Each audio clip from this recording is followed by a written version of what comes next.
यदा यदा हि धर्मस्य ग्लानिर्भवति भारत अभ्युत्थानम् अधर्मस्य तदात्मानं सृजाम्यहम् परित्राणाय साधूनां विनाशाय च दुष्कृताम् धर्म संस्थापनार्थाय संभवामि युगे युगे।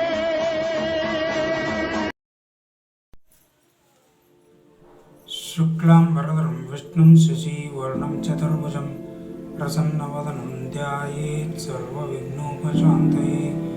गजानन पद्मार्कं गजाननमहर्निशम् अनेकदन्तं भक्तानां एकदन्तमुपास्महे। गुरुब्रह्मा गुरुर्विष्णु गुरुदेवो महेश्वरः गुरुसाक्षात् परब्रह्म तस्मै ಶ್ರೀಗುರವೇ ನಮಃ। ಸ್ಪಂದನ ವಾಹಿನಿಯ ಸಮಸ್ತ ವೀಕ್ಷಕರಿಗೆ ಗಣೇಶ್ ಮುಂಡೇರ್ ಮಾಡುವ ನಮಸ್ಕಾರಗಳು. ವೀಕ್ಷಕರೇ, ಇವತ್ತಿನ ದಿವಸ ನಾವು 34ನೇ ದಿನದ ಮಹಾಭಾರತ ಪಾರಾಯಣ ಕಾರ್ಯಕ್ರಮದಲ್ಲಿ ಭಾಗಿಯಾಗೋಣ. ಇಲ್ಲಿವರೆಗೆ ನಾಗಕನ್ಯೆಯಾಗಿರ್ತಕ್ಕಂಥ ಜಗತ್ಕಾರು ಮತ್ತು ಜಗತ್ಕಾರು ಮಹರ್ಷಿಗಳು ಇಬ್ಬರೂ ದಂಪತಿಗಳು ಸುಖವಾಗಿ ಮದುವೆಯಾದ ನಂತರ ಸುಖವಾದ ದಾಂಪತ್ಯ ಜೀವನವನ್ನು ನಡೆಸ್ತಾ ಬಂದರು. ಒಂದು ದಿನ ಜರತ್ಕಾರು ಮಹರ್ಷಿಗಳು ನಾಗಕನ್ನಿಕೆಯಾಗಿರ್ತಕ್ಕಂಥ ಜರತ್ಕಾರನ ತೊಡೆ ಮೇಲೆ ಸಂಜೆ ಹೊತ್ತಿನಲ್ಲಿ ಮಲಗಿ ನಿದ್ರಿಸ್ತಾ ಇರ್ತಾರೆ, ವಿರಾಮವನ್ನು ತಗೊಂಡಿರ್ತಾರೆ. ಆ ಸಮಯದಲ್ಲಿ ಏನಾಗುತ್ತೆ, ಸಂಜೆ ಆಗ್ತಾ ಬರುತ್ತೆ. ಸಂಜೆ ಆಗ್ತಾ ಬರ್ತಿದ್ದಂಗೆ ಈ ಜರತ್ಕಾರು ನಾಗಕನ್ಯೆಯಾಗಿರ್ತಕ್ಕಂಥ ಜರತ್ಕಾರಿಗೆ ಆತಂಕ ಉಂಟಾಗುತ್ತೆ. ಏನಪ್ಪ ಮಾಡೋದು, ಈಗ ಸಂಜೆ ಹೊತ್ತಾಯಿತು. ಸಂಜೆ ಹೊತ್ತಾಯಿದ್ರೆ ಅವರು ದಿನನಿತ್ಯದ ಕರ್ಮಗಳನ್ನು ಮಾಡಲೇಬೇಕು.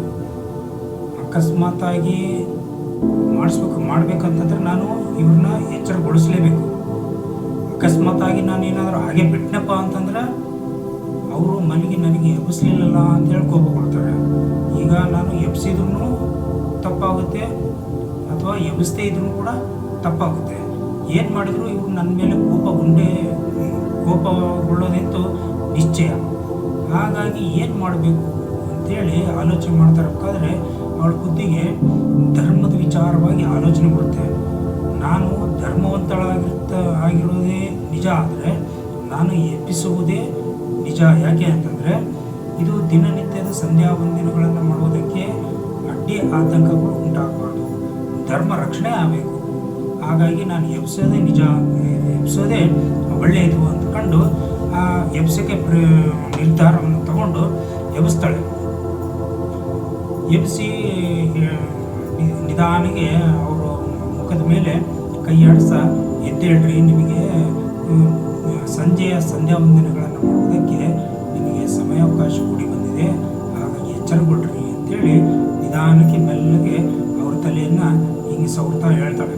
ಆಗ ಜರತ್ಕಾರು ಮಹರ್ಷಿಗಳು ಬಿರುವಾದ ಮಂದಗಾಮಿನಿಯಾದ ನಾಗಕನ್ನಿಕೆಯು ಹೀಗೆ ಹೇಳಿದ್ದೇ ತಡ ತಪಸ್ವಿಯಾದಂತಹ ಜರತ್ಕಾರು ಕೋಪದಿಂದ ಅದರುತ್ತಿದ್ದು ತುಟಿಗಳಿಂದ ಕೂಡಿದವನಾಗಿ ಭಾರ್ಯೆಯನ್ನು ಕುರಿತು ಹೇಳಿದನು.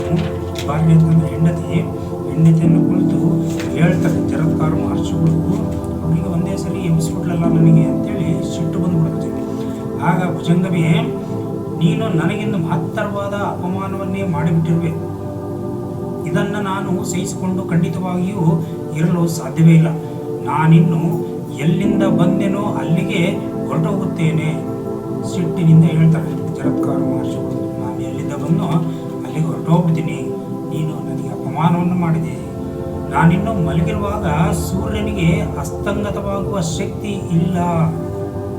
ಎಂಥ ಮಹಾನ್ ತಪಸ್ವಿ ಇರ್ಬೋದು, ಅವರು ಮಾಡಿರ್ತಕ್ಕಂಥ ತಪಸ್ಸಿನ ಆಚರಣೆ ಮತ್ತು ಅವರ ಶಕ್ತಿ ಮತ್ತು ಅವರಲ್ಲಿರ್ತಕ್ಕಂಥ ಬಲ ಎಂಥದ್ದು ಅಂತಕ್ಕಂಥ ಒಂದು ದೃಢವಾದ ನಿರ್ಧಾರ, ದೃಢವಾದ ನಂಬಿಕೆ ಅವರಲ್ಲಿ ಎಷ್ಟಿದೆ ಅಂತಂದರೆ, ನಾನು ಮಲಗಿರುವಾಗಲೇ ಸೂರ್ಯ ಅಸ್ತಂಗತನಾಗುವುದಕ್ಕೆ ಸಾಧ್ಯನೇ ಇಲ್ಲ ಅಂಥದ್ರಲ್ಲಿ ನೀನು ಏನಂತ ತಿಳಿದು ನನಗೆ ಎಚ್ಚರಗೊಳಿಸಿದೆ. ನನಗೆ ಅಪಮಾನವನ್ನು ಮಾಡಿಬಿಟ್ಟು ನೀನು ಮಲಗಿರುವವರೆಗೂ ಅವನು ಅಸ್ತಂಗತನಾಗಿರುವುದಿಲ್ಲವೆಂಬುದು ನನ್ನ ಮನಸ್ಸಿಗೆ ತಿಳಿದಿದೆ. ನನಗೆಲ್ಲ ಗೊತ್ತಿದೆ ಆ ವಿಚಾರವಾಗಿ. ಅವಮಾನ ಮಾಡಿದಡೆಯಲ್ಲಿ ವಾಸ ಮಾಡಲು ನಾನು ಯಾವನಿಗೂ ಇಚ್ಛೆ ಉಂಟಾಗುವುದಿಲ್ಲ. ಎಲ್ಲಿ ಅಪಮಾನ ಆಗ್ತದೋ ಅಲ್ಲಿ ಇರೋದಕ್ಕೆ ಯಾರಿಗೂ ಇಷ್ಟ ಆಗೋದಿಲ್ಲ.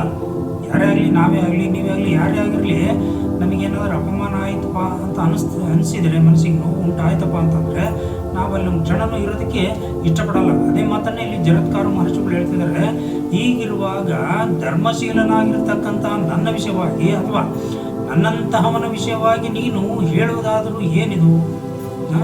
ನೀನು ಏನಂತ ತಿಳ್ಕೊಂಡ್ಬಿಟ್ಟಿದೆಯಾ ನನ್ನ ವಿಚಾರವಾಗಿ? ನೀನು ಮಹರ್ಷಿ ಆ ಮಾತುಗಳನ್ನು ಕೇಳಿ ನಾಗಕನ್ನಿಕೆಯ ಹೃದಯ ಕಂಪನಗೊಳಿಸಲಾರಂಭಿಸಿತು. ಎದೆ ಡಬ ಡಬ ಡಬ ಡಬ ಹೊಡ್ಕೊಳಕ್ಕೆ ಸ್ಟಾರ್ಟ್ ಆಯಿತು. ಅವಳಿಗೆ ನಾಗಕನ್ನಿಕೆಗೆ ಆ ಮಾತುಗಳನ್ನು ಕೇಳಿದ ವಾಸುಕಿಯ ತಂಗಿಯು ದೈನ್ಯ ಮುಖಭಾವದಿಂದ ಕೂಡಿದವಳಾಗಿ ಪತಿಗೆ ಹೇಳುತ್ತಾಳೆ, ಪತಿದೇವನೇ, ನಿನಗೆ ಅಪಮಾನವನ್ನು ಎಸಗಬೇಕೆಂಬ ಇಚ್ಛೆ ಆಗಲಿ, ಆ ರೀತಿಯಾದ ಸಂಶಯದಿಂದ ಸುಖನಿದ್ರಿತನಾಗಿದ್ದ ನಿನ್ನನ್ನು ಜಾಗೃತಿಗೊಳಿಸಲಿಲ್ಲ. ನಾನು ನಿನ್ನನ್ನು ಎಚ್ಚರಗೊಳಿಸಬೇಕು, ಎಚ್ಚರಗೊಳಿಸಿ ನಿನಗೆ ಅವಮಾನವನ್ನು ಮಾಡಬೇಕು ಅಂತಕ್ಕಂಥ ಉದ್ದೇಶ ನನ್ನದಾಗಿರಲಿಲ್ಲ. ಸಾಯಂ ಸಂಧ್ಯಾಕಾಲವು ಅತೀತವಾಗಿ ಧರ್ಮಲೋಪವಾಗಕೂಡದು ಎಂಬ ಒಂದೇ ಒಂದು ಆಶಯದಿಂದ ಮಾತ್ರ ನಾನು ನಿನ್ನನ್ನು ಎಚ್ಚರಗೊಳಿಸಿದ್ದೇನೆ. ಕೋಪಿಸಿಕೊಳ್ಳಬೇಡ ಪ್ರಭೋ. ತನ್ನ ಪತಿಗೆ ಒಳ್ಳೆಯ ಒಂದು ಮಾತಿನಿಂದ ಹೇಳ್ತಾಳೆ, ನಾನು ನಿಮ್ಮನ್ನು ಅಪಮಾನ ಮಾಡಬೇಕು ಅನ್ನೋ ಉದ್ದೇಶದಿಂದ ಆಗಲಿ ಅಥವಾ ನಿಮಗೆ ಎಚ್ಚರಗೊಳಿಸಿ ನಿಮಗೆ ನಿದ್ರೆಯಿಂದ ಎಚ್ಚರಗೊಳಿಸಿ ನಿಮಗೆ ತೊಂದರೆ ಕೊಡಬೇಕು ಅನ್ನೋ ವಿಚಾರವಾಗಿ ನಾನು ಮಾಡಲಿಲ್ಲ. ಸಾಯಂಕಾಲದ ಸಮಯ ಆಗ್ತಾ ಬಂತು. ನೀವು ಮಾಡ್ತಕ್ಕಂಥ ಸಂಧ್ಯಾವಂದನೆಗಳಿಗೆ ಲೋಪ ಉಂಟಾಗಬಾರದು ಅನ್ನೋ ಒಂದು ಇಚ್ಛೆಯಿಂದ ಮಾತ್ರ ನಾನು ನಿಮ್ಮನ್ನು ಎಬ್ಬಿಸಬೇಕಾಯಿತು ಪ್ರಭು ಅಂತೇಳಿ ಒಳ್ಳೆಯ ಮಾತಿನಿಂದ, ಮೃದುವಾದ ಮಾತಿನಿಂದ ಪತಿದೇವರಿಗೆ ಹೇಳ್ತಿದ್ದಾಳೆ. ಜರತ್ಕಾರರಿಗೆ ಕೋಪವೂ ಬಂದಿತ್ತು. ಮೇಲಾಗಿ ಅವನು ಭಾರ್ಯೆಯನ್ನು ತ್ಯಜಿಸಿ ಹೋಗಲು ನಿಶ್ಚಯವನ್ನು ಮಾಡಿಬಿಟ್ಟಿದ್ದನು. ಜರತ್ಕಾರ ಮಹರ್ಷಿ ಅವರಿಗೆ ಕೋಪ ಬಂದ್ಬಿಟ್ಟಿತ್ತಾಗಲೇ. ಯಾಕೆಂದರೆ ಈಗ ನಾನು ಖಂಡಿತವಾಗಿ ಅಪಮಾನ ಆಗಿರೋ ಸ್ಥಳದಲ್ಲಿ ಇರಬಾರ್ದು ಅಂತೇಳಿ ನಿಶ್ಚಯ ಮಾಡಿಬಿಟ್ಟಿದ್ರು ಆಗಲೇ ಅವರು. ಆದುದರಿಂದ ಪತ್ನಿಯ ದೈನ್ಯಯುಕ್ತವಾದ ಪ್ರಾರ್ಥನೆಯು ಅವನ ಮನಸ್ಸಿನ ಮೇಲೆ ಯಾವ ವಿಧವಾದ ಪರಿಣಾಮವನ್ನು ಉಂಟು ಮಾಡಲಿಲ್ಲ. ಅವನ ಮನಸ್ಸಿನಲ್ಲಿ ಅದೇ ಇತ್ತಪ್ಪ ಅಂತಂದಾಗ ಅವನಿಗೆ ಬೇರೆ ಯಾವ ಮಾತನ್ನು ಕೂಡ ಯಾವುದೇ ಪ್ರಭಾವವನ್ನು ಉಂಟು ಮಾಡಲಿಲ್ಲ. ಯಾಕೆಂತಂದರೆ ಮನಸ್ಸಿನಲ್ಲಿ ಆಗಲೇ ನಿರ್ಧಾರ ಮಾಡಿಬಿಟ್ಟಿದ್ರು ಅವರು. ದುಃಖ ಪರಿತಪ್ತಳಾಗಿದ್ದ ಭುಜಂಗಮಿಗೆ ಕಟ್ಟುನಿಟ್ಟಾಗಿ ಹೇಳುತ್ತಾನೆ, ನಾಗಕನ್ಯೆಯೇ, ನನ್ನ ಮುಖದಿಂದ ಇದುವರೆಗೂ ಸುಳ್ಳು ಎಂಬುದೇ ಹೊರಟಿಲ್ಲ. ನಾನು ಇಲ್ಲಿವರೆಗೂ ಕೂಡ ಹುಟ್ಟಿದಾಗಿನಿಂದ ಇಲ್ಲಿಯವರೆಗೂ ಕೂಡ ನನ್ನ ಬಾಯಿಯಿಂದ ಒಂದು ಸಾರಿನೂ ಸುಳ್ಳು ಅಂತಕ್ಕಂಥದ್ದು ಹೊರಗೆ ಬಂದೇ ಇಲ್ಲ. ಆದುದರಿಂದ ಇಂದು ನಾನು ಹೇಳಿದ ಮಾತು ಸುಳ್ಳಾಗಲು ಸಾಧ್ಯವೇ ಇಲ್ಲ. ನಾನು ಇಲ್ಲಿವರೆಗೂ ಸುಳ್ಳು ಅಂತಕ್ಕಂಥದ್ದನ್ನು ಹೇಳೇ ಇಲ್ಲ. ಈಗಲೂ ಕೂಡ ನಾನು ಹೇಳಿರ್ತಕ್ಕಂಥ ಮಾತು ಸುಳ್ಳಾಗೋದಕ್ಕೆ ಸಾಧ್ಯನೇ ಇಲ್ಲ. ನಾನು ಹೊರಟು ಬಿಡುತ್ತೇನೆ, ಹೋಗೋದು ನಿಶ್ಚಯ. ನಾನು ನಿನ್ನೊಡನೆ ಸಂಸಾರವನ್ನು ಆರಂಭಿಸಿದಾಗ ಈ ಮಾತನ್ನು ನಿನ್ನೊಡನೆ ರಹಸ್ಯದಲ್ಲಿ ಹೇಳಿದ್ದೆ ಅಲ್ಲವೇ? ಮುಂಚೆನೇ ನಾನು ನಿನಗೆ ತಿಳಿಸಿದ್ನಲ್ಲ. ನಿನಗೆ ರಹಸ್ಯವಾಗಿ ನಾನು ನಿನಗೆ ಏನು ಅಂತಂದೇಳಿ ಈ ವಿಚಾರವಾಗಿ ಮುಂಚೆ ನಾನು ತಿಳಿಸಿದ್ದೆ. ನಿನಗೆ ಹಿಂಗೆ ರಹಸ್ಯವಾಗಿ ಹೇಳಿದ್ದೆ ಅಂತ ಹೇಳ್ತಾರೆ. ಅಂದರೆ ಗಂಡ ಹೆಂಡತಿ ಇಬ್ಬರೇ ಇದ್ದಾಗ ನಾನು ನಿನ್ನ ಕಿವಿ ಹಾಕಿದ್ದೆ ಈ ಮಾತನ್ನು. ಯಾಕೆಂದರೆ ಮುಂದೆ ನೀನು ಯಾವುದೇ ರೀತಿ ಪಶ್ಚಾತ್ತಾಪ ಪಡಬಾರ್ದು ಅನ್ನೋ ವಿಚಾರವಾಗಿ. ಆದ್ದರಿಂದ ಈ ವಿಷಯವಾಗಿ ಪುನಃ ನೀನು ಪರ್ಯಾಲೋಚಿಸುವ ಸಾಧ್ಯತೆಯೂ ಇಲ್ಲ. ನೀನು ಯಾವುದೇ ರೀತಿಯ ಪರ್ಯಾಲೋಚನೆಯನ್ನು ಮಾಡೋಕ್ಕೆ ಹೋಗಬೇಡ. ನೀನು ಶತಸಿದ್ಧ ಇದು. ಆದರೆ ಭದ್ರೆ, ನಿನ್ನೊಡನೆ ನಾನು ಸುಖದಿಂದ ಕಾಲ ಕಳೆದಿದ್ದೇನೆ. ನಾನು ಇದುವರೆಗೂ ಮದುವೆಯಾದಾಗಿಂದ ಇಲ್ಲಿವರೆಗೂ ನಾನು ಬಹಳ ಸುಖವಾಗಿ ನಿನ್ನೊಡನೆ ನಾನು ಜೀವನವನ್ನು ಮಾಡಿದ್ದೀನಿ. ನಾನು ಹೊರಟು ಹೋದ ನಂತರ ನಿನ್ನಣ್ಣನಿಗೂ ಈ ವಾರ್ತೆಯನ್ನು ತಿಳಿಸಿಬಿಡು. ನಾನು ಓದೋದಕ್ಕಾಗಿ ನೀನು ಶೋಕಿಸುವ ಕಾರಣವೇ ಇಲ್ಲ. ನೀನು ಯಾವುದೇ ರೀತಿಯಾಗಿ ನಾನು ಹೊರಟು ಹೋದೆ ಅಂತೇಳಿ ದುಃಖಪಡೋ ಅವಶ್ಯಕತೆಯೇ ಇಲ್ಲ. ಯಾಕೆಂದರೆ ನಾನು ಮುಂಚಿತವಾಗಿ ಎಲ್ಲವನ್ನು ತಿಳಿಸಿ ಹೇಳಿದ್ದೀನಿ. ನಾಗಕನ್ನಿಗೆ ದುಃಖವನ್ನು ತಡೆದುಕೊಳ್ಳಲು ಸಾಧ್ಯವಾಗಲಿಲ್ಲ. ಏನಂತಂದರೆ ಬಹಳ ದುಃಖ ಉಂಟಾಗ್ಬಿಡ್ತೈತಿ ನಾಗಕನ್ಯೆಗೆ. ಏನಪ್ಪ ಮಾಡೋದು, ನಾನು ಈ ಮೊದಲೇ ಈ ರೀತಿ ಮಾಡಬೇಕು, ಈ ರೀತಿ ಬಿಡಬೇಕು ಅಂತಂದೇಳಿ ಆಲೋಚನೆ ಮಾಡಿದೆ. ಆದರೂ ಧರ್ಮವನ್ನು ಉಳಿಸ್ಬೇಕು ಅನ್ನೋ ವಿಚಾರವಾಗಿ ನಾನು ಎದ್ದಳಿಸಲೇಬೇಕಾಯಿತು. ಸಂಜೆ ಹೊತ್ತು ಮಾಡ್ತಕ್ಕಂಥ ಸಂಧ್ಯಾ ವಂದನೆಗಳಿಗೆ ತೊಂದರೆ ಆಗಬಾರ್ದು ಅನ್ನೋ ಉದ್ದೇಶದಿಂದ ನಾನು ಈ ರೀತಿ ಮಾಡಿದೆ. ಆದರೆ ನನ್ನ ಪತಿದೇವ ಕಠೋರವಾದ ನಿರ್ಧಾರವನ್ನು ತೆಗೆದುಕೊಂಡೇ ಬಿಟ್ಟಿದ್ದಾನೆ ಅಂತೇಳಿ ಬಹಳ ದುಃಖಿತಳಾಗ್ತಾಳೆ. ಚಿಂತಾ ಶೋಕ ಪರಾಯಣಳಾದ ಜರತ್ಕಾರವು ಮಾತನಾಡಬೇಕೆಂದು ಪ್ರಯತ್ನಿಸಿದರೂ ಅವಳ ಬಾಯಲ್ಲಿ ಮಾತು ಹೊರಡದಂತಾಯಿತು. ಎಷ್ಟು ದುಃಖ ಆವರಿಸಿತ್ತಪ್ಪ ಅಂತಂದರೆ ಮಾತಾಡಬೇಕು ಅಂತ ಅನಿಸಿದ್ರು ಕೂಡ ಮಾತು ಹೊರಗೆ ಬರ್ತಾ ಇರಲಿಲ್ಲ. ಬಿಕ್ಕಿ ಅಳ್ತಾ ಇದ್ಲು. ಆಮೇಲೆ ಧಾರಾಕಾರವಾದ ಕಣ್ಣೀರಿನಿಂದ ಮುಖವೆಲ್ಲ ತೊಯ್ದು ಹೋಯಿತು. ಎಷ್ಟು ದುಃಖ ಆಯ್ತಪ್ಪ ಅಂತಂದ್ರೆ ನನ್ನ ಗಂಡ ನನ್ನನ್ನು ತ್ಯಜಿಸಿ ಹೋಗ್ತಾ ಇದ್ದಾನಲ್ಲ ಅನ್ನೋ ದುಃಖ. ಆಮೇಲೆ ಅವರ ಅಣ್ಣ ಎಷ್ಟು ಕಷ್ಟಪಟ್ಟಿದ್ದ, ಸರ್ಪದ ಒಂದು ವಂಶವನ್ನು ಉಳಿಸ್ತಕ್ಕಂಥ ಒಬ್ಬ ಪುತ್ರನ ಜನ್ಮ ನನ್ನಿಂದ ಆಗುತ್ತೆ ಅನ್ನೋ ಒಂದು ವಿಚಾರವನ್ನು ಮುಂದಿಟ್ಕೊಂಡು ನನ್ನನ್ನು ಎಷ್ಟು ಚೆನ್ನಾಗಿ ಸಾಕಿ ಇವರನ್ನು ಹುಡುಕಿ ಕಷ್ಟಪಟ್ಟು ಅಲ್ಲಿವರೆಗೂ ನನ್ನನ್ನು ಸಂರಕ್ಷಣೆ ಮಾಡಿ ಇವರಿಗೆ ದಾರಿ ಎರೆದುಕೊಟ್ರು. ನಮ್ಮ ಅಣ್ಣನ ಉದ್ದೇಶ ಏನಾಗುತ್ತೋ ಏನು, ಈ ರೀತಿ ಆಗ್ಬಿಡ್ತಲ್ಲ, ಇವ್ರು ಇದಕ್ಕೆ ಬಿಟ್ಟು ಹೊರಡ್ತಿದಾರಲ್ಲ, ಈಗ ಏನು ಮಾಡಬೇಕು ಅನ್ನೋ ಈ ರೀತಿಯಾದ ದುಃಖ ಒಂದು ಕಡೆ. ಆಮೇಲೆ ಗಂಡನಿಂದ ದೂರವಿರಬೇಕಾಗಿರ್ತಕ್ಕಂಥ ದುಃಖ ಇನ್ನೊಂದು ಕಡೆ. ಧಾರಾಕಾರವಾದ ಕಣ್ಣೀರಿನಿಂದ ಮುಖವೆಲ್ಲ ತೊಯ್ದು ಹೋಯಿತು. ಹೃದಯ ಕಂಪಿಸಿತು. ಎರಡು ಕೈಗಳನ್ನು ಜೋಡಿಸಿ ಪತಿದೇವನ ಮುಂದೆ ನಿಂತಳು.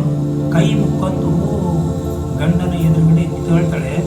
ಮಾತನಾಡಬೇಕೆಂದು ಎಷ್ಟೇ ಪ್ರಯತ್ನಿಸಿದರೂ ಕೂಡ ಪ್ರಯತ್ನದಲ್ಲಿಯೇ ಪರ್ಯವಸಾನ ಹೊಂದುತ್ತಿತ್ತು. ಏನು ಮಾತಾಡಬೇಕು, ಏನು ಮಾತಾಡಬೇಕು ಅಂತ ಅಂದಾಗ ಮನಸ್ಸಿನಿಂದ ಆ ಗದ್ಗದವಾದ ಧ್ವನಿಯಿಂದ ಹೊರಗಡೆ ಮಾತಾಡಬೇಕು ಅಂತಂದ್ರೂ ಕೂಡ ಆ ಶಬ್ದ ಹೊರಗಡೆ ಬರ್ತಾ ಇರಲಿಲ್ಲ.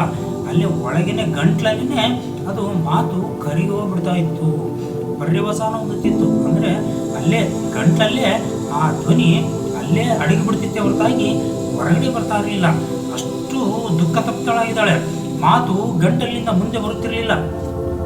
ಕಣ್ಣುಗಳಲ್ಲಿ ಬುಗ್ಗೆಯಂತೆ ನೀರು ತುಂಬಿ ಹರಿಯುತ್ತಿತ್ತು. ಕಣ್ಣು ಅಂತಕ್ಕಂಥದ್ದು ತುಂಬಿಕೊಂಡು ನೀರು ಗಳಗಳ ಹರಿತಾ ಇತ್ತು. ಆದರೂ ಧೈರ್ಯವನ್ನು ತಂದುಕೊಂಡು ಪತಿಯನ್ನು ಕುರಿತು ಈ ರೀತಿಯಾಗಿ ಹೇಳ್ತಾಳೆ. ಧರ್ಮಜ್ಞನೇ, ಧರ್ಮದಲ್ಲಿಯೇ ನಿರತನಾಗಿರುವ ನೀನು ಧರ್ಮ ಪಾರಾಯಣೆಯಾದ ಸರ್ವದಾ ನಿನಗೆ ಪ್ರಿಯವನ್ನೇ ಹಿತವನ್ನೇ ಮಾಡುವುದರಲ್ಲಿ ಆಸಕ್ತಿಯನ್ನು ಹೊಂದಿರುವಂತಹ ಪಾಪರಹಿತಳಾಗಿರುವಂತಹ ನನ್ನನ್ನು ಪರಿತ್ಯಜಿಸುವುದು ಯೋಗ್ಯವಲ್ಲ. ಈ ರೀತಿಯಾಗಿ ಎಷ್ಟು ಚೆನ್ನಾಗಿ ಹೇಳ್ತಿದ್ದಾಳೆ ಅಂದರೆ, ನೀನು ನನ್ನನ್ನು ಧರ್ಮಿಷ್ಠೆಯಾಗಿರ್ತಕ್ಕಂಥ ನಿನ್ನ ಹಿತದಲ್ಲಿಯೇ ನಿನ್ನ ಪ್ರೀತಿಯಲ್ಲಿಯೇ ನಾನು ಆಸಕ್ತಿಯನ್ನು ಹೊಂದಿದವಳಂಥವಳು ನಾನು ಆಗಿದ್ದೀನಿ. ಅಂತಹ ಪಾಪರಹಿತಳಾಗಿರ್ತಕ್ಕಂಥವಳು ನಾನು ಯಾವ ಪಾಪವನ್ನು ಮಾಡಿದವಳಲ್ಲ. ನಾನು ಅಂಥವಳನ್ನು ನನ್ನನ್ನು ಬಿಟ್ಟು ನೀನು ಹೋಗುವುದು ಯೋಗ್ಯನೇ? ಇದು ಸರಿನಾ? ವಾಸುಕಿಯು ನನ್ನನ್ನು ನಿನಗೆ ಯಾವ ಕಾರಣದಿಂದ ಮದುವೆ ಮಾಡಿಕೊಟ್ಟಿದ್ದಾನೋ ಅದನ್ನು ನೀನು ಇನ್ನೂ ಪಡೆದುಕೊಳ್ಳದೇ ಇರುವ ಮಂದಭಾಗ್ಯಳಾದ ನನ್ನ ವಿಷಯದಲ್ಲಿ ವಾಸುಕಿಯು ಏನೆಂದು ಹೇಳುತ್ತಾನೆ? ಅವನು ನನ್ನನ್ನು ಹೇಳಿಸುವುದಿಲ್ಲವೇ? ಅವನು ನಿನ್ನನ್ನು ಕೊಟ್ಟಿದ್ದು, ಮದುವೆ ಮಾಡಿಕೊಟ್ಟಿದ್ದು ಜರತ್ಕಾರ ಮಹರ್ಷಿಗಳಿಗೆ ಯಾತಕ್ಕೆ? ನಿನ್ನಿಂದ ಒಂದು ಮಗುವನ್ನು ಪಡೆದು ಆ ಮಗುವಿನಿಂದ ನಮ್ಮ ಸರ್ಪಗಳಿಗೆ ಅಂಟಿಕೊಂಡಿರ್ತಕ್ಕಂಥ ಶಾಪವನ್ನು ವಿಮೋಚನೆ ಮಾಡೋದಕ್ಕೋಸ್ಕರವಾಗಿ ಅಂತ ಹೇಳ್ಬಿಟ್ಟು ನಾನು ನಿನ್ನನ್ನು ಸಂರಕ್ಷಣೆ ಮಾಡಿ ಆ ಜರತ್ಕಾರ ಮಹರ್ಷಿಗೆ ನಿನಗೆ ಮದುವೆ ಮಾಡಿಕೊಟ್ವಿ. ಆದರೆ ನೀನು ಪುತ್ರವತಿಯಾಗದೆ ನೀನು ಗಂಡನಿಂದ ತೊರೆದು ಬಂದ್ಬಿಟ್ಟಿಯಲ್ಲ ಅಂತೇಳಿ ನನ್ನ ಅಣ್ಣ ನನ್ನನ್ನು ಏಳಿಸೋದಿಲ್ವಾ ಮುಂದೆ? ಆ ರೀತಿಯಾಗಿ ಗಂಡನ ಹತ್ರ ಹೇಳ್ತಾ ಇದ್ದಾಳೆ. ಮಾತೃ ಶಾಪದಿಂದ ಪರಿತಪ್ತರಾಗಿರುವ ನಾತಿಗಳ ಶಾಪ ವಿಮೋಚನೆಗಾಗಿ ನಿನ್ನಿಂದ ಮಗನನ್ನು ಅಪೇಕ್ಷಿಸಿ ನನ್ನಣ್ಣನು ನನ್ನನ್ನು ಪ್ರಯತ್ನಪೂರ್ವಕವಾಗಿ ನಿನಗೆ ಮದುವೆ ಮಾಡಿಕೊಟ್ಟಿದ್ದಾನೆ. ಆದರೆ ಇದುವರೆಗೂ ಅವನ ಆಶಯವು ಫಲಿತವಾಗುವ ಯಾವ ಕುರುಹುಗಳು ಕಂಡು ಬಂದಿರುವುದಿಲ್ಲ. ಇಲ್ಲಿವರೆಗೂ ಕೂಡ ನನಗೆ ಮಕ್ಕಳಾಗ್ತವೆ ಅಂತಕ್ಕಂಥದ್ದು ಯಾವುದೂ ಕೂಡ ಕಂಡು ಬಂದಿಲ್ಲ. ನಿನ್ನಿಂದ ಪುತ್ರನನ್ನು ಪಡೆಯುವುದರಿಂದ ಮಾತ್ರವೇ ನನ್ನ ಜ್ಞಾತಿ ಬಾಂಧವರಿಗೆ ಮಂಗಳವು ಉಂಟಾಗುತ್ತದೆ. ನನ್ನ ಸೋದರರು, ನನ್ನ ಬಂಧುಗಳು, ನನ್ನ ವಂಶಜರು ಏನಿದರೋ ಅವರೆಲ್ಲರಿಗೂ ಕೂಡ ಒಳ್ಳೇದಾಗಬೇಕಪ್ಪ ಅಂತಂದರೆ ನಿನ್ನ ಮುಖಾಂತರವಾಗಿ ನನಗೆ ಪುತ್ರ ಸಂತಾನವಾಗಬೇಕು. ಬ್ರಾಹ್ಮಣೋತ್ತಮನೇ, ನಿನ್ನೊಡನೆ ನನ್ನ ಸಂಬಂಧವು ನಿಷ್ಪ್ರಯೋಜಕವಾಗಬಾರದು.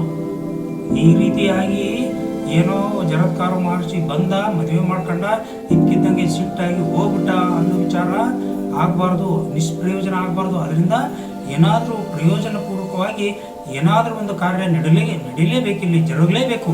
ನನ್ನ ಜ್ಞಾತಿ ಬಾಂಧವರಿಗೆ ಹಿತವನ್ನು ಉಂಟು ಮಾಡುವಂತಹ ಏಕೈಕವಾದ ಇಚ್ಛೆಯಿಂದ ನಾನು ನಿನ್ನನ್ನು ದೈನ್ಯದಿಂದ ಪ್ರಾರ್ಥಿಸುತ್ತಿದ್ದೇನೆ.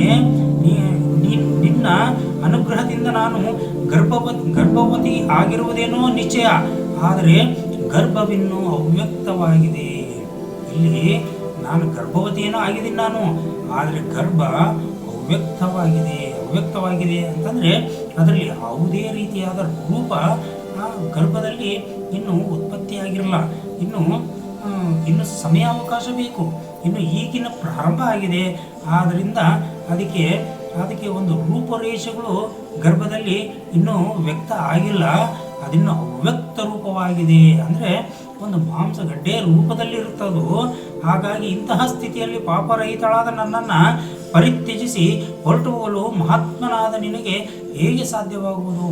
ಇಂತಹ ಸಮಯದಲ್ಲಿ ನೀನು ನನ್ನನ್ನು ಬಿಟ್ಟು ತೊರೆದು ಹೋಗೋದಕ್ಕೆ ನಿನಗೆ ಮನಸ್ಸಾದರೂ ಹೇಗೆ ಬರ್ತಾ ಇದೆ ಹೇಳು ಅಂತೇಳಿ ಪತಿದೇವರನ್ನ ಕುರಿತು ಹೇಳ್ತಾ ಇದ್ದಾಳೆ. ನಾಗಕನ್ಯೆಯು ಹೀಗೆ ಹೇಳಲಾಗಿ ತಪೋಧನನಾದ ಜರತ್ಕಾರವು ಭಾರ್ಯೆಯಾದ ಜರತ್ಕಾರವಿಗೆ ಹೇಳ್ತಾನೆ, ಭುಜಂಗಮೇ, ನೀನು ಹೇಳಿದುದು ಯುಕ್ತವಾಗಿಯೇ ಇದೆ ಮತ್ತು ಧರ್ಮಪರಾಯಣಳಾದ ನಿನಗೆ ಅನುರೂಪವೂ ಆಗಿದೆ. ನೀನು ಯಾವುದೇ ರೀತಿಯಾಗಿ ಸುಳ್ಳನ್ನು ಹೇಳ್ತಾ ಇಲ್ಲ, ಮತ್ತು ಯುಕ್ತವಾಗಿರ್ತಕ್ಕಂಥದ್ದನ್ನೇ ನೀನು ಹೇಳ್ತಾ ಇದೀಯಾ, ಧರ್ಮದಿಂದ ಕೂಡಿರ್ತಕ್ಕಂಥ ಮಾತುಗಳನ್ನೇ ನೀನು ಹೇಳ್ತಾ ಇದೀಯಾ. ನಿನ್ನ ಗರ್ಭಾಂಬುದಿಯಲ್ಲಿ ಪುಂಗರ್ಭವೇ ಪ್ರತಿಷ್ಠಿತವಾಗಿದೆ. ನೀನು ಸಾಮಾನ್ಯ ಅಂತ ತಿಳ್ಕೊಬೇಡ. ನಿನ್ನ ಗರ್ಭದೊಳಗೆ ಪುಂಗರ್ಭ, ಉತ್ತಮವಾಗಿರ್ತಕ್ಕಂಥ ಯೋಗ್ಯವಾಗಿರ್ತಕ್ಕಂಥ ಒಂದು ಗರ್ಭವೇ ಪ್ರತಿಷ್ಠಾಪನೆಗೊಂಡಿದೆ, ಉದ್ಭವ ಆಗ್ತಾ ಇದೆ. ಇದರ ಲಾಭ ಸಂಶಯವೂ ಇರುವುದಿಲ್ಲ. ಗರ್ಭಸ್ಥನಾಗಿರುವ ಬಾಲಕನು ಸಾಮಾನ್ಯನಲ್ಲ. ಅವನನ್ನು ಏನು ಅಂತ ತಿಳ್ಕೊಬೇಡ ನೀನು. ಅವನು ಮುಂದೆ ಯಜ್ಞೇಶ್ವರನಿಗೆ ಸದೃಶನಾದವನು, ಸಾಕ್ಷಾತ್ ಯಜ್ಞೇಶ್ವರನಿಗೆ ಆದಂಥವನು. ಅಂತಂದರೆ ಬೆಂಕಿ ಅಂತ ಮಗ ಹುಟ್ಟುತ್ತಾನೆ ನಿನಗೆ. ಆ ಥರ ಇಲ್ಲಿ ಹೇಳ್ತಾರೆ. ಯಜ್ಞೇಶ್ವರ ಅಂತಂದರೆ ಬೆಂಕಿ, ಅಂದರೆ ಅಗ್ನಿದೇವನಿಗೆ ಸಮಾನನಾಗಿರ್ತಕ್ಕಂಥ ಒಬ್ಬ ಮಗ, ಪುತ್ರ ನಿನ್ನ ಗರ್ಭದಲ್ಲಿದ್ದಾನೆ, ಸ್ಥಾಪನೆಯಾಗಿದ್ದಾನೆ. ವೇದಾಂಗ ಪಾರಂಗತನೂ ಪರಮ ಧರ್ಮಾತ್ಮನೂ ಆದ ಮಹರ್ಷಿಯಾಗಿ ಬೆಳೆಯುತ್ತಾನವನು. ಅವನನ್ನು ನೀನು ಸಾಮಾನ್ಯತೆ ಅಂತ ತಿಳ್ಕೊಬೇಡ ನೀನು. ಹೀಗೆ ಆಶ್ವಾಸನೆಯನ್ನಿತ್ತು ಮಹಾಮುನಿಯಾದಂತಹ ಧರ್ಮಾತ್ಮನಾದ ಜರತ್ಕಾರು ಮಹರ್ಷಿಯು ಮೊದಲೇ ನಿಶ್ಚಯಿಸಿದಂತೆ ಉಗ್ರವಾದ ತಪಸ್ಸನ್ನು ಮಾಡಲು ಕಾಡಿಗೆ ಹೊರಟು ಹೋದನು. ಇಲ್ಲಿ ನೀನು ಗರ್ಭವನ್ನು ಧಾರಣೆ ಮಾಡ್ತಾ ಇದೀಯ, ಆದರೆ ಅದು ಅಂತಿಂತ ಗರ್ಭವಲ್ಲ. ಯಜ್ಞೇಶ್ವರನಿಗೆ ಸಮಾನನಾಗಿರ್ತಕ್ಕಂಥ ಪುತ್ರ ನಿನಗೆ ಜನಿಸ್ತಾನೆ. ನೀನು ಯಾವುದೇ ರೀತಿಯಾದ ನೀನು ಪಶ್ಚಾತ್ತಾಪನ ಪಡೋದಾಗಲಿ, ದುಃಖವನ್ನು ಪಡೋದಾಗಲಿ, ನೀನು ಮುಂದೆ ಏನಾಗ್ಬೋದು ಏನು ಅಂತಂದೇಳಿ ಯಾವುದೇ ರೀತಿಯ ಆಲೋಚನೆಯನ್ನು ಕೂಡ ಮಾಡೋದಾಗಲಿ ನೀನು ಮಾಡುವ ಅವಶ್ಯಕತೆ ಇಲ್ಲ ಅಂತೇಳ್ಬಿಟ್ಟು ಅಲ್ಲಿಂದ ಹೊರಡ್ತಾನೆ. ಆಗ ಶೌನಕರೇ, ಜರತ್ಕಾರು ಮಹರ್ಷಿಯು ಹೊರಟು ಹೋದೊಡನೆ ನಾಗಕನ್ಯೆಯು ಅಣ್ಣನಾದ ವಾಸುಕಿಯ ಬಳಿಗೆ ಹೋಗಿ ನಡೆದ ಈ ಎಲ್ಲ ವಿಷಯವನ್ನು ಯಥಾವತ್ತಾಗಿ ತಿಳಿಸಿದಳು. ಈ ರೀತಿಯಾಗಿ ಆಗ್ಬಿಡ್ತು. ಹೀಗೆ ಜರತ್ಕಾರು ಮಹರ್ಷಿಗಳು ನನ್ನನ್ನು ಬಿಟ್ಟು ಹೊರಟೋಗ್ಬಿಟ್ರು ಅಂತೇಳ್ಬಿಟ್ಟು ವಾಸುಕಿ ಅಂತ ಅಂದ್ರೆ ಅವಳ ಅಣ್ಣ ವಾಸುಕಿ ಹತ್ರ ಎಲ್ಲ ವಿಚಾರವನ್ನು ಯಥಾವತ್ತಾಗಿ ತಿಳಿಸ್ತಾಳೆ. ಭುಜಗ ಶ್ರೇಷ್ಠನಾದ ವಾಸುಕಿಯು ತಂಗಿಯು ಹೇಳಿದ ಅಪ್ರಿಯವಾದಂತಹ ಮಾತುಗಳನ್ನು ಕೇಳಿ ಹೇಳುತ್ತಾನೆ, ಭದ್ರೆ, ನಾನು ನಿನ್ನನ್ನು ಆ ಮಹರ್ಷಿಗೆ ಮದುವೆ ಮಾಡಿಕೊಟ್ಟ ಕಾರಣವು ನಿನಗೆ ತಿಳಿದಿರುವುದಲ್ಲವೇ? ನಾನು ಯಾವ ವಿಚಾರವಾಗಿ ನಾನು ಆ ಮಹರ್ಷಿಗೆ ಮದುವೆ ಮಾಡಿಕೊಟ್ಟೆ ಅನ್ನೋ ವಿಚಾರ ನಿನಗೆ ಗೊತ್ತಿದೆಯಲ್ಲ. ಜರತ್ಕಾರ ಮಹರ್ಷಿಯಿಂದ ನಿನಗೊಬ್ಬ ತೇಜಸ್ವಿಯಾದ ಪುತ್ರನು ಸರ್ಪಗಳಿಗೆ ಹಿತವನ್ನು ಉಂಟು ಮಾಡುವ ಸಲುವಾಗಿ ಹುಟ್ಟುತ್ತಾನೆ. ಜನ್ಮೇಜಯನು ಮಾಡುವ ಸರ್ಪಯಾಗದಲ್ಲಿ ಅವನು ನಮ್ಮೆಲ್ಲರನ್ನು ಸಂರಕ್ಷಿಸುತ್ತಾನೆ. ಈ ಆಶಯದಿಂದ ನಾನು ನಿನ್ನನ್ನು ಅವನಿಗೆ ಮದುವೆ ಮಾಡಿಕೊಟ್ಟಿದ್ದೇನೆ.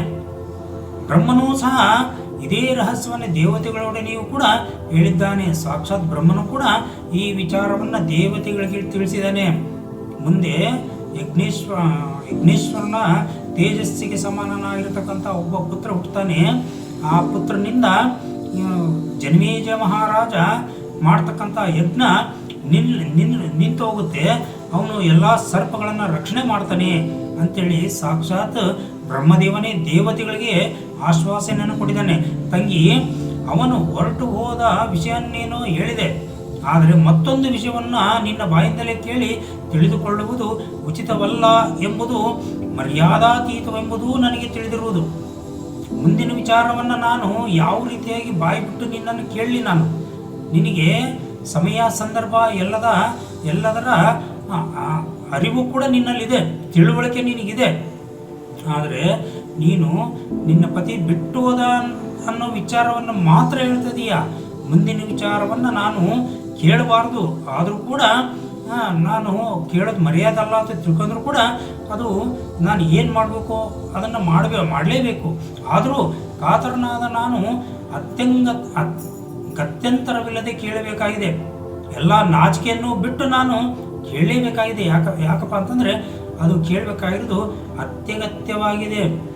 ಮರೆ ಮಾಚದೆ ಈ ಗುಹ್ಯವಾದ ವಿಷಯವನ್ನು ನನ್ನೊಡನೆ ತಿಳಿಸಿ ನನ್ನ ಹೃದಯದ ಭಾರವನ್ನು ಕಡಿಮೆ ಮಾಡುವಂಥವಳಾಗು. ನಮ್ಮ ಸರ್ಪಗಳ ಶಾಪದ ವಿಮೋಚನೆ ಅಂದರೆ ಸರ್ಪಗಳ ರಕ್ಷಣೆ ನಿನ್ನಿಂದಲೇ ಆಗಬೇಕಾಗಿದೆ. ಆದ್ದರಿಂದ ನಾನು ಎಲ್ಲ ಮರ್ಯಾದೆಯನ್ನು ತೊರೆದು ನಿನ್ನಲ್ಲಿ ಬಾಯ್ಬಿಟ್ಟು ಕೇಳ್ತಾ ಇದ್ದೀನಿ. ಕೇಳಬಾರ್ದು, ಆದರೂ ಕೂಡ ನಾನು ಕೇಳ್ತಾ ಇದ್ದೀನಿ. ನೀನು ಆ ಮಹರ್ಷಿಗಳಿಂದ ಗರ್ಭವತಿ ಆಗಿದೆಯಾ? ನಾಚಿಕೆಯನ್ನು ಬಿಟ್ಟು ಹೇಳು ತಂಗಿ. ಮಹಾ ತೇಜಸ್ವಿಯಾದ ನಿನ್ನ ಗಂಡನನ್ನು ತಡೆಯುವ ಸಾಧ್ಯತೆ ಅಂತೂ ನನಗಿಲ್ಲ. ಅವನು ಮಹಾ ತೇಜಸ್ವಿ, ಅವನು ಮಹಾನ್ ತಪಸ್ವಿ. ಅವನನ್ನು ತಡೆಗಟ್ಟುವುದಕ್ಕೆ ನಮ್ಮಿಂದ ಸಾಧ್ಯನೇ ಇಲ್ಲ. ಅವನ ಬೆನ್ನಟ್ಟಿ ಹೋಗಿ ಅವನನ್ನು ಪುನಃ ಕರೆ ತರಬೇಕೆಂಬ ಮನಸ್ಸೇನೋ ಇದೆ. ಆದರೆ ಕುಪಿತನಾದಂಥ ಆ ಮಹರ್ಷಿ ನನಗೇನಾದರೂ ಶಾಪವನ್ನು ಕೊಟ್ಟು ಬಿಟ್ಟನಲ್ಲ ಅಂತಕ್ಕಂಥ ಭಯ ಮಾತ್ರ ನನ್ನಲ್ಲಿ ಆವರಿಸಿದೆ. ಪತ್ರೆ, ನಿನ್ನ ಪತಿಯು ಏನು ಮಾಡಿದನು ಮತ್ತು ಏನು ಹೇಳಿದನು ಎಂಬುದು ಎಲ್ಲವನ್ನ ನನಗೆ ವಿಸ್ತಾರವಾಗಿ ತಿಳಿಸು. ಆಶಾಪೂರ್ಣವಾದ ಮಾತುಗಳನ್ನು ಹೇಳಿ ನನ್ನ ಹೃದಯಾಂತರಾಳದಲ್ಲಿ ಅಡಗಿರ್ತಕ್ಕಂಥ ಬಹಳ ದಿನಗಳಿಂದ ನೆಟ್ಟುಕೊಂಡಿರ್ತಕ್ಕಂಥ ಮುಳ್ಳನ್ನು ತೆಗೆದು ಹಾಕು. ಎಂಥ ವಿಚಾರದಲ್ಲಿ ಹೇಳ್ತಿದ್ದೇನೆ ಅಂತಂದರೆ, ಅವರಿಗೆ ನೆಮ್ಮದಿ, ಶಾಂತಿ, ಸುಖ ಅಂತಕ್ಕಂಥದ್ದೇ ಇಲ್ಲ. ಎಲ್ಲ ಸರ್ಪಗಳಿಗೂ ಇದ್ದುದರಲ್ಲಿ ಸರ್ಪಗಳ ರಾಜ ಇವನಿಗಂತೂ ಪೂರ್ತಿಯಾಗಿ ಏನು ಮಾಡಬೇಕು, ಏನು ಬಿಡಬೇಕು ಕಾತರನಾಗಿದ್ದಾನೆ. ಇವನು ಏನು ಮಾಡಬೇಕು ಅನ್ನೋದೇ ಗೊತ್ತಿಲ್ಲ. ಅಂತಹ ಹೃದಯ ಭಾರ ಅಂತಂದರೆ ಮನಸ್ಸಿಗೆ ನೆಮ್ಮದಿ ಅನ್ನೋದೇ ಇಲ್ಲ. ಹಾಗಾಗಿ ಬೇಡ್ಕೊಳ್ತಿದ್ದಾನೆ ತಂಗಿ ಹತ್ರ, ನೀನು ಎಲ್ಲ ನಾಚಿಕೆಯನ್ನು ಬಿಟ್ಟು ನನಗೆ ಮುಂದಿನ ವಿಚಾರವನ್ನು ತಿಳಿಸು. ನಿನ್ನ ಗಂಡ ಮುಂದೆ ಏನು ಹೇಳಿದ, ನೀನು ಗರ್ಭವತಿ ಆಗಿದೆಯೋ ಇಲ್ವೋ ಕೇಳಬಾರ್ದು ಅಂದರೂ ನಾನು ಕೇಳ್ತಾ ಇದ್ದೀನಿ ಅಂತೇಳಿ ಇಲ್ಲಿ ಎಲ್ಲ ಮರ್ಯಾದೆಯನ್ನು ಕೂಡ, ಎಲ್ಲ ಮಾನ ಮರ್ಯಾದೆಯನ್ನು ಕೂಡ ಒತ್ತಟ್ಟಿಗಿಟ್ಟು ತಂಗಿಯಲ್ಲಿ ಬೇಡ್ಕೊಳ್ತಿದ್ದಾನೆ. ನನ್ನ ಹೃದಯ ಭಾರವನ್ನು ನೀನು ತಣ್ಣಗಾಗಿಸು. ಹೃದಯಕ್ಕೆ ಮುಳ್ಳು ಚುಚ್ಚಿಬಿಟ್ಟಿದೆ, ನಿಧಾನವಾಗಿ ಆ ಮುಳ್ಳನ್ನು ತೆಗೆದು ಹಾಕು. ಈ ರೀತಿಯಾದ ಒಂದು ಒಳ್ಳೆಯ ಸಂದೇಶ, ಒಂದು ಒಳ್ಳೆಯ ಮಾತಿನಿಂದ ನನ್ನ ಹೃದಯದಲ್ಲಿ ಆಗಿರ್ತಕ್ಕಂಥ ನೋವನ್ನು ನಿವಾರಿಸು ಅಂತೇಳಿ ತಂಗಿಯಲ್ಲಿ ಕೇಳ್ಕೊಳ್ತಿದ್ದಾನೆ, ವಿನಮ್ರದಿಂದ ಕೇಳ್ಕೊಳ್ತಿದ್ದಾನೆ. ಸಾಧ್ವಿಯಾದಂತಹ ನಾಗಕನ್ಯೆಯು ಮಹರ್ಷಿಯು ಹೊರಟು ಹೋದ ವಿಷಯವನ್ನು ನಾಗರಾಜನೊಡನೆ ಹೇಳಿದಳೇ ಹೊರತು ನಾಚಿಕೆಯ ಕಾರಣದಿಂದಾಗಿ ತಾನು ಗರ್ಭವತಿ ಆಗಿ ಇರುವುದು ನಿಜ ಮತ್ತು ಅದನ್ನೇ ಮಹರ್ಷಿಯು ಸಮರ್ಥಿಸಿಕೊಟ್ಟಿದ್ದ ಆಶ್ವಾಸನೆಯನ್ನು ಅವಳು ಅಣ್ಣನೊಡನೆ ಹೇಳಿರಲಿಲ್ಲ. ಅಣ್ಣನ ಹತ್ರ ನಾಚಿಕೆಯಿಂದ ಮಹರ್ಷಿ ಬಿಟ್ಟೋದ ಅಂತ ಮಾತ್ರ ಹೇಳಿದ್ಲು. ಆದರೆ ತಾನು ಗರ್ಭವತಿಯಾಗಿರ್ತಕ್ಕಂಥ ವಿಚಾರವನ್ನು ಅಣ್ಣನಲ್ಲಿ ಹೇಳಿರಲಿಲ್ಲ. ಅಣ್ಣನ ದೀನವಾದ ಮಾತುಗಳನ್ನು ಕೇಳಿ ಜರತ್ಕಾರವು ಅವನಿಗೆ ಆಶ್ವಾಸನೆಯನ್ನು ಇಡುತ್ತಾ ಈ ಮಾತುಗಳನ್ನು ಇಡುತ್ತಾಳೆ. ಅಣ್ಣ, ಮಹಾ ತಪಸ್ವಿಯಾಗಿರ್ತಕ್ಕಂಥ ನನ್ನ ಪತಿಯನ್ನು ನಾನು ಈ ವಿಷಯವಾಗಿ ದೈನ್ಯದಿಂದ ಪ್ರಶ್ನಿಸಿದ್ದೇನೆ. ನೀನೇನು ಚಿಂತೆ ಪಡಬೇಡ. ಇದೇ ವಿಚಾರವಾಗಿ ಮಹಾ ತಪಸ್ವಿಯಾಗಿರ್ತಕ್ಕಂಥ ನನ್ನ ಪತಿದೇವನಿಗೆ ಈ ರೀತಿಯಾದ ವಿಚಾರವಾಗಿಯೇ ನಾನು ಪ್ರಶ್ನೆಯನ್ನು ಮಾಡಿದೆ. ಅದಕ್ಕೆ ಉತ್ತರವಾಗಿ ಅವರು ನನ್ನನ್ನು ಕುರಿತು ಅಸ್ತಿ, ನಿನ್ನ ಗರ್ಭದಲ್ಲಿ ಪುತ್ರನಿದ್ದಾನೆ, ಇಷ್ಟು ಮಾತ್ರ ಹೇಳಿ ಹೊರಟು ಹೋದನು.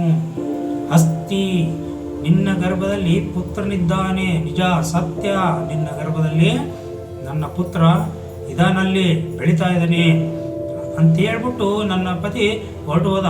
ಮಹಾತ್ಮನಾದ ಮಹರ್ಷಿಯ ಮಾತು ಸುಳ್ಳಾಗಲು ಸಾಧ್ಯವೇ ಇಲ್ಲ. ನೀನು ತಪಸ್ವಿಗಳು ಹೇಳಿರ್ತಕ್ಕಂಥ ಮಹರ್ಷಿಗಳು ಹೇಳಿರ್ತಕ್ಕಂಥ ಮಾತುಗಳು ಯಾವತ್ತೂ ಕೂಡ ಸುಳ್ಳಾಗುವುದಿಲ್ಲ. ಏಕೆಂದರೆ ಅವನು ವಿನೋದಕ್ಕಾದರೂ ಕೂಡ ಸುಳ್ಳನ್ನು ಆಡಿದವನೇ ಅಲ್ಲ. ಅದನ್ನು ನಾನು ಇಲ್ಲಿವರೆಗೂ ಕೂಡ ಕೇಳಿಯೇ ಇಲ್ಲ. ಹೀಗಿರುವಾಗ ಈ ಸಮಯದಲ್ಲಿ ಅವನು ಸುಳ್ಳು ಹೇಳಿ ಹೊರಟು ಹೋಗಿರುವನೆಂಬ ಎಂದು ನಾನು ಭಾವಿಸುವುದಿಲ್ಲ. ಸುಳ್ಳು ಏನೋ ನನ್ನ ಗಂಡ ನನಗೇನೋ ಸುಳ್ಳು ಹೇಳಿ ಹೋಗಿದ್ದಾನೆ ಅಂತಂದೇಳಿ ನಾನು ಭಾವಿಸೋದಕ್ಕೆ ಸಾಧ್ಯನೇ ಇಲ್ಲ. ಯಾಕೆಂದರೆ ಅವನು ಇದುವರೆಗೂ ಒಂದು ಸುಳ್ಳನ್ನು ಹೇಳಿದಂಥವನಲ್ಲ. ಮಹರ್ಷಿಯು ನನ್ನೊಡನೆ ಸ್ಪಷ್ಟವಾಗಿ ಹೇಳಿದ ನುಡಿಗಳಿವು. ನನಗೆ ಸ್ಪಷ್ಟವಾಗಿ ಮಹರ್ಷಿಗಳು ತಿಳಿಸಿ ಹೇಳಿರ್ತಕ್ಕಂಥ ಮಾತು ಇವು. ನಾಗಕನ್ಯೆಯೇ, ನೀನು ಕಾರ್ಯಸಿದ್ಧಿಯ ವಿಷಯವಾಗಿ ಸಂತಾಪ ಪಡಬೇಕಾದ ಯಾವ ಕಾರಣವೂ ಕೂಡ ಇಲ್ಲ. ಕಾರ್ಯಸಿದ್ಧಿಗೋಸ್ಕರವಾಗಿ ಏನು ನಡಿಬೇಕೋ ಅದು ನಡೆಯುತ್ತೆ. ನೀನು ಅದಕ್ಕೋಸ್ಕರವಾಗಿ ಯಾವ ರೀತಿಯ ದುಃಖವನ್ನು ಕೂಡ ಪಡಬೇಕಾಗಿಲ್ಲ. ನೀನು ಸೂರ್ಯಾಗ್ನಿಗಳಿಗೆ ಸಮಾನವಾದ ತೇಜಸ್ಸಿನಿಂದ ಕೂಡಿರುವ ಮಗನು ನಿನ್ನಲ್ಲಿ ಹುಟ್ಟುತ್ತಾನೆ. ಯಾವ ಚಿಂತೆಯನ್ನು ನೀನು ಮಾಡಬೇಡ. ಇಷ್ಟು ಮಾತ್ರ ಹೇಳಿ ತಬೋಧನಾದ ನನ್ನ ಪತಿಯು ಹೊರಟು ಹೋದನು. ಆದುದರಿಂದ ಅಣ್ಣ, ನಿನ್ನ ಮನಸ್ಸಿನಲ್ಲಿರುವ ದುಃಖವನ್ನು ದೂರ ಮಾಡು.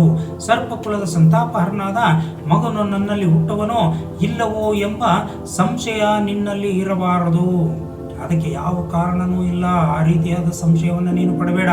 ನನ್ನ ಗರ್ಭದಲ್ಲಿ ಪುತ್ರ ಸಂತಾನ ಆಗ್ತಾ ಇದೆ. ಶೌನಕರೇ, ತಂಗಿಯು ಹೇಳಿದ ಅಮೃತೋಪಮವಾದ ಮಾತುಗಳನ್ನು ಕೇಳಿ ವಾಸಿಕಿಗೆ ಮಹದಾನಂದವಾಯಿತು. ಅವನಿಗೆ ಆನಂದದ ಪರಿವೇ ಇಲ್ಲದಂತಾಯಿತು. ಬಹಳ ಆನಂದಭರಿತನಾಗಿ ಹಾಗೆಯೇ ಆಗಲಮ್ಮ ಎಂದು ಹೇಳಿ ತಂಗಿಯ ಮಾತನ್ನು ಸ್ವಾಗತಿಸಿದನು. ಎಷ್ಟು ಸಂತೋಷ ಆಯಿತು ಅವನಿಗೆ ಅಂತಂದರೆ, ಗರ್ಭಧಾರಣೆ ಮಾಡಿದಾಳೆ ನನ್ನ ತಂಗಿ. ನಮ್ಮ ಸರ್ಪದ ವಂಶಕ್ಕೆ ತಟ್ಟಿರ್ತಕ್ಕಂಥ ಶಾಪ ವಿಮೋಚನೆ ಆದಂತೆಯೇ ಸರಿಯದು. ನನ್ನ ಸರ್ಪಗಳ ವಂಶ ಉದ್ಧಾರ ಆಗುತ್ತೆ. ಸರ್ಪಗಳ ವಂಶವನ್ನು ನನ್ನ ತಂಗಿಯ ಹೊಟ್ಟೆಯಲ್ಲಿ ಹುಟ್ಟತಕ್ಕಂಥ ಮಗ ಉಳಿಸ್ತಾನೆ, ಸರ್ಪವನ್ನು ಬೆಳಗಿಸ್ತಾನೆ, ಸರ್ಪದ ವಂಶವನ್ನು ಬೆಳಗಿಸ್ತಾನೆ ಅಂಥೇಳಿ ಬಹಳ ಆನಂದ ಉಂಟಾಗುತ್ತೆ ಅವನಿಗೆ. ಉಡುಗೆ ತೊಡುಗೆಗಳನ್ನು, ಆಭರಣಾದಿಗಳನ್ನು, ಫಲಪುಷ್ಪ ತಾಂಬೂಲಾದಿಗಳನ್ನು ಕೊಟ್ಟು ವಾಸುಕಿಯು ಜರತ್ಕಾರವನ್ನು ಯಥೋಚಿತವಾಗಿ ಸತ್ಕರಿಸಿದನು. ತನ್ನ ತಂಗಿಯಾಗಿರ್ತಕ್ಕಂಥ ನಾಗಕನ್ಯೆಯಾಗಿರ್ತಕ್ಕಂಥ ಜಗತ್ಕಾರವನ್ನು ಫಲಪುಷ್ಪಗಳನ್ನು ಮತ್ತು ಉಡುಗೆ ತೊಡುಗೆಗಳನ್ನು, ಆಭರಣ ಬಂಗಾರಗಳನ್ನು ಎಲ್ಲವನ್ನೂ ಕೊಟ್ಟು ಆದ್ದರಿಂದ ಸ್ವಾಗತವನ್ನು ಮಾಡಿ ಸತ್ಕಾರವನ್ನು ಮಾಡಿ ಶುಕ್ಲ ಪಕ್ಷದಲ್ಲಿ ದಿನಗಳು ಕಳೆದಂತೆಲ್ಲ ಅಭಿವೃದ್ಧಿಯನ್ನು ಹೊಂದುವಂತೆ ಮಾಸಗಳು ಕಳೆದಂತೆಲ್ಲ ಮಹಾ ತೇಜಸ್ಸಿನಿಂದ ಮತ್ತು ಮಹಾಪ್ರಭೆಯಿಂದ ಕೂಡಿದ್ದ ನಾಗಕನ್ಯೆಯ ಗರ್ಭವು ಅಭಿವೃದ್ಧಿಯನ್ನು ಹೊಂದಿತು. ಹೀಗೆ ಅದರ ಸತ್ಕಾರದಿಂದ ಅವಳನ್ನು ಸ್ವಾಗತ ಕೋರಿ ಅವಳಿಗೆ ಒಳ್ಳೆ ಚೆನ್ನಾಗಿ ನೋಡ್ಕೊಂತ ಅವಳಿಗೆ ಏನು ಬೇಕು ಎಲ್ಲ ವ್ಯವಸ್ಥೆಯನ್ನು ಮಾಡ್ತಾ ಅವಳಿಗೆ ಒಂದು ಆಶ್ರಯವನ್ನು ನೀಡ್ತಾನೆ. ಮೊದಲೇ ಅವನು ಮಾತು ಕೊಟ್ಟಿದ್ದ, ಜರತ್ಕಾರ ಮಹರ್ಷಿಗಳಿಗೆ ಏನಂತ ಮಾತು ಕೊಟ್ಟಿದ್ದ ಅಂದರೆ, ನೀನು ತೊರೆದು ಹೋಗ್ತಕ್ಕಂಥ ಸಮಯದಲ್ಲಿ, ನೀನು ಬಿಟ್ಟು ಹೋಗ್ತಕ್ಕಂಥ ಸಮಯದಲ್ಲಿ ನನ್ನ ತಂಗಿಯನ್ನು ನಾನೇ ಎಲ್ಲ ಜವಾಬ್ದಾರಿಯಿಂದ ಅವಳನ್ನು ಸಾಕ್ತೀನಿ, ಅವಳನ್ನು ಮತ್ತು ಅವಳ ಮಕ್ಕಳನ್ನು ಸಾಕುವ ಜವಾಬ್ದಾರಿ ನಾನು ತೆಗೆದುಕೊಳ್ತೀನಿ ಅಂತ ಹೇಳ್ಬಿಟ್ಟು ಮೊದಲೇ ಅವನು ಆಶ್ವಾಸನೆಯನ್ನು ಕೊಟ್ಟಿದ್ದ. ಹಾಗೆ ಜರತ್ಕಾರು ನಾಗಕನ್ಯೆ ಆಗಿರ್ತಕ್ಕಂಥ ಜರತ್ಕಾರವನ್ನು ಕೂಡ ಅವನು ಮನೆಯಲ್ಲಿ ಇಟ್ಕೊಂಡು ಅವನೇ ಸಾಕ್ತಾನೆ. ಹಾಗೆ ತಿಂಗಳು ಮಾಸಗಳು ಕಳೆದಂತೆಲ್ಲ ಮಹಾ ತೇಜಸ್ಸಿನಿಂದ ಕೂಡಿರ್ತಕ್ಕಂಥ ಗರ್ಭ ಅಭಿವೃದ್ಧಿಯನ್ನು ಅಂತ ಹೋಗುತ್ತೆ. ಮಾತಾಪಿತೃವಂಶಗಳೆರಡಕ್ಕೂ ಭಯ ನಿವಾರಕವಾದ ದೇವಕುಮಾರನಂತಿರುವ ಗಂಡು ಮಗುವಿಗೆ ಜನ್ಮವನ್ನು ನೀಡಿದಳು. ಆ ಕುಮಾರನು ವಾಸುಕಿ ಅರಮನೆಯಲ್ಲಿ ಶುಕ್ಲ ಪಕ್ಷದ ಚಂದ್ರನಂತೆ ದಿನದಿನಕ್ಕೂ ಅಭಿವೃದ್ಧಿಯನ್ನು ಹೊಂದುತ್ತಿದ್ದನು. ಋಷಿಕುಮಾರನು ಭೃಗುವಂಶೀಯನಾದ ಚವನ ಮಹರ್ಷಿಯಿಂದ 4 ವೇದಗಳನ್ನು ಸಾಂಗವಾಗಿ ಅಧ್ಯಯನ ಮಾಡಿದನು. ಇಲ್ಲಿ ಜರತ್ಕಾರೋ ದಂಪತಿಗಳಿಂದ ಒಬ್ಬ ಮಗ ಪುತ್ರ ಸಂತಾನ ಆಗುತ್ತೆ. ಅಲ್ಲಿ ಒಂದು ಗಂಡು ಮಗುವಿಗೆ ಜನ್ಮವನ್ನು ಕೊಡ್ತಾಳೆ. ಆ ಮಗು ಬೆಳೀತಾ ಅಭಿವೃದ್ಧಿಯನ್ನು ಹೊಂದುತ್ತಾ ಋಷಿಕುಮಾರನಂತೆ ಬೆಳೀತಾ ದೊಡ್ಡವನಾಗ್ತಾ ಹೋಗ್ತಾನೆ. ಹಾಗೆ ವಯಸ್ಸಿಗೆ ಬರ್ತಿದ್ದಂಗೆ ಚವನ ಮಹರ್ಷಿಗಳಿಂದ ಅವಳಿಗೆ ಆ ಮಗುವಿಗೆ 4 ವೇದಗಳನ್ನು ಮತ್ತು ಸಾಂಗವಾಗಿ ಅಧ್ಯಯನ ಮಾಡುವಂತೆ ಅಭ್ಯಾಸವನ್ನು ಮಾಡಿಸ್ತಾರೆ. ಬ್ರಹ್ಮಚರ್ಯ ವ್ರತನಿಷ್ಠನಾಗಿ ಬುದ್ಧಿವಂತನಾಗಿಯೂ ಸತ್ವಗುಣ ಸಂಪನ್ನನಾಗಿಯೂ ಇದ್ದನು. ಅವನು ಲೋಕದಲ್ಲಿ ಆಸ್ತಿಕ ಎಂಬ ಅನ್ವರ್ಥನಾಮದಿಂದಲೇ ಪ್ರಸಿದ್ಧಿಯನ್ನು ಹೊಂದುತ್ತಾನೆ. ಈ ರೀತಿಯಾಗಿ ಆಸ್ತಿಕ ಅಂತಕ್ಕಂಥ ಹೆಸರಿನಿಂದ ಒಬ್ಬ ಮಗ ಹುಟ್ಟುತ್ತಾನೆ. ಚವನ ಮಹರ್ಷಿಗಳ ಒಂದು ಗುರು ಸನ್ನಿಧಿಯಲ್ಲಿ ವಿದ್ಯಾಭ್ಯಾಸವನ್ನು ಮಾಡ್ತಾ ದೊಡ್ಡವನಾಗ್ತಾನೆ ಅಂತ ಹೇಳ್ತಾ ಮುಂದಿನ ದಿನಗಳಲ್ಲಿ ಮತ್ತೆ ಮುಂದೆ ಏನಾಗುತ್ತೆ ಅಂತ ಹೇಳ್ಬಿಟ್ಟು ನೋಡ್ತಾ ಹೋಗೋಣ. ಜೈ ಮಂಗಲಂ, ಜೈ ನಮ ಪಾರ್ವತಿ ಪತಿ ಶಿವರ ಮಹಾ